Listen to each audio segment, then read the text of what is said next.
क्या आपने कभी सोचा है कि जो दो ममालिक कई दहाइयों से एक दूसरे के सख्त मुखालिफ रहे हों, वो अचानक मुज़ाकरात की मेज पर क्यों आ जाते हैं? क्या वाकई ईरान और अमेरिका के दरमियान होने वाला मुआहिदा अमन की तरफ कदम है, या फिर इस मुआहिदे के पीछे कोई ऐसी कहानी छुपी है जिसके बारे में आम लोग अभी तक नहीं जानते?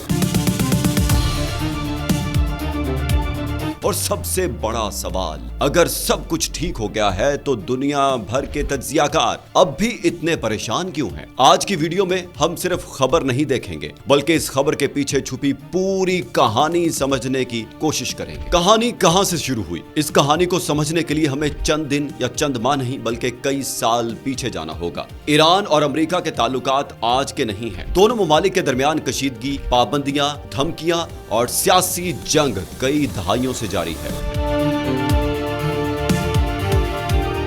कभी जोहरी प्रोग्राम का मामला सामने आया, कभी पाबंदियों का, और कभी खित्ते में असर रसूख की जंग। ऐसे में जब खबर आई कि दोनों ममालिक किसी किस्म के मुआहदे या मुफाहमत की तरफ बढ़ रहे हैं, तो बहुत से लोगों को यकीन ही नहीं आया, क्योंकि दुश्मनी जितनी पुरानी हो, एतमाद उतना ही आसानी से पैदा नहीं होता। और कहानी के अंदर दिलचस्प मोड़ तब आया, लेकिन फिर एक ऐसी चीज हुई जिसने हालात बदलने शुरू कर दी।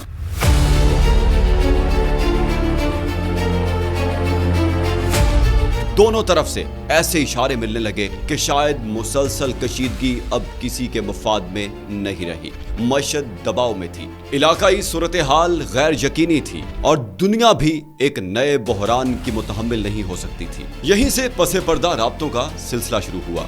मीटिंग्स हुई, पैगामात का तबादला हुआ, और फिर आहिस्ता आहिस्ता एक ऐसी फजा बनी जिसने मुज़ाकरात का रास्ता खोल दिया। और आगे चलकर कहानी और भी दिलचस्प हो जाती है। लेकिन दिलचस्प बात यह है कि इस दौरान आवाम के सामने बहुत कम मालूमात आई। असल गुफ्तगू बंद कमरों में हो रही थी, और वो बात जो अक्सर लोग मिस कर जाते हैं। अब यहाँ एक सवाल पैदा होता है, अगर वाकई मुआहिदा हो गया है तो फिर दुनिया भर के माहिरीन अभी तक मुहतात क्यों हैं, परेशान क्यों हैं? वजह बहुत सादा है। मुआहिदा करना और मुआहिदे पर मुकम्मल अमल करना दो अलग अलग चीजें हैं। तारीख गवाह है कि बैनुल अक़वामी सियासत में बहुत से मुआहिदे कागज पर तो कामयाब नजर आते हैं, लेकिन अमली मैदान में मुश्किलात का शिकार हो जाते हैं। इसीलिए बाज तज्जियाकार कहते हैं कि असल इम्तिहान अभी शुरू हुआ है, क्योंकि एतमाद की कमी अब भी मौजूद है, और कई अहम मामलात ऐसे हैं जिन पर मुकम्मल इत्तेफाक होना बाकी है। यानी कहानी अभी खत्म नहीं हुई। और अब हम पहुंचते हैं इस वीडियो के सबसे अहम सवाल पर। क्या ये मुआहिदा मशरिक़ वुस्ता में एक नए दौर का आगाज है, या फिर ये सिर्फ वक्त खरीदने की एक सियासी कोशिश है?